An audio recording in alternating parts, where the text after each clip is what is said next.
Sir, एका पवन चक्कीच्या ठेकेदारी आणि बाउन्सरने एका शेतकऱ्याला मारहाण केल्याचं प्रकरण आहे. 1 महिना झालं त्या प्रकरणात कुठलाही गुन्हा दाखल होत नाही आणि गुन्हा दाखल व्हावा याच्यासाठी ते आज तुळजापूरमध्ये आंदोलन करत आहेत. हे बघा, जे आपले शेतकरी आहे सचिन ठोंबरे राहणार बारूरचे आहे, तर यांची जी काही तक्रार आहे मी आता आपल्या सर्वांसमक्ष त्यांच्याशी चर्चा केलेली आहे आणि त्यांची जी काही तक्रार आहे त्या तक्रारीच्या अनुषंगाने त्यांची जी काही तक्रार असेल, ज्यांच्या कोणाविरुद्ध असेल त्यांची तक्रार आपण दाखल करून देण्यास तयार आहोत आणि त्याच्यावर जी काही कायदेशीर कारवाई आहे ती करण्यासाठी सुद्धा आपण तयार आहोत.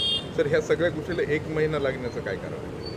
आता जे काही कागदपत्र आमच्याकडे होते त्या कागदपत्रानुसार ते एकदा पोलीस स्टेशनला आलते, त्याच्यानंतर परत ते तक्रारनंतर देऊन गेली, अशी स्टेशन डायरी नोंद होती. त्याच्यानंतरही त्यांचा अर्ज ज्यावेळेस आलता त्यावेळेस त्यांना चौकशीला आपण बोलवलं होतं. त्यावेळेस चौकशीला त्यांनी जे लिहून दिलं आहे की बाबा आता आमच्यातलं मिटलेलं आहे ना, माझी कोणावर तक्रार नाही, कारवाई करू नये, असं त्यांनी 14/12/2024 रोजी पोलीस स्टेशन इथं लिखित दिलं होतं आणि त्याच्यावरती गुन्हा नोंद झाला नव्हता. परंतु आजही जरी शेतकरी जे आपले आहेत त्यांची जर तक्रार असेल तर त्यांची जी काही तक्रार असेल, ज्यांच्या कोणाविरुद्ध असेल त्यांच्याविरुद्ध आपण तक्रार दाखल करून घेण्यास तयार आहोत. त्यांना मारहाण झालेली आणि त्यांना सिव्हिलमध्ये ॲडमिट केलं गेलं होतं. जनरली प्रोसेस अशी असते की ज्यावेळेस ॲडमिट करतो तर किमान तिथं NC तरी दाखल होणं अपेक्षित होतं त्या प्रकरणात. अशा प्रकरणाची आता मला कालच आपल्या सर्वांकडून माहिती भेटली होती. त्यानंतर काल माहिती भेटल्यानंतर मी तात्काळ त्यांना बोलवण्यासाठी माणसं पाठवली होती. ते काल काय आले नव्हते. आज आपल्या सर्वांसमोर त्यांच्याशी चर्चा केलेली आहे.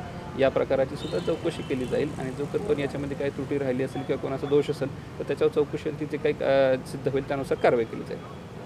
त्यांनी आपसात मिटलं असं लिहून दिलं तुम्ही म्हणतात, मात्र त्या प्रकरणात त्यांचं म्हणणं असं आहे की आमचं कोऱ्या कागदावर सह्या घेतल्या होत्या आणि आम्ही असं कुठलं लिहून दिलं नाही. जे आर्थिक डिफरन्स आहे म्हणजे कंपनीकडून पैशाचा ते चेकही वटले नाहीत असं आणि पोलिसांकडूनही पक्षपातीपणा केला जात असल्याचा त्यांचा आरोप.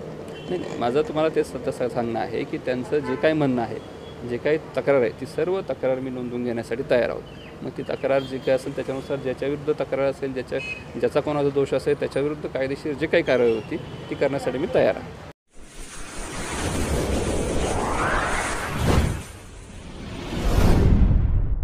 वीर महाराष्ट्र न्यूज चॅनलला लाईक आणि सबस्क्राईब करा. धन्यवाद.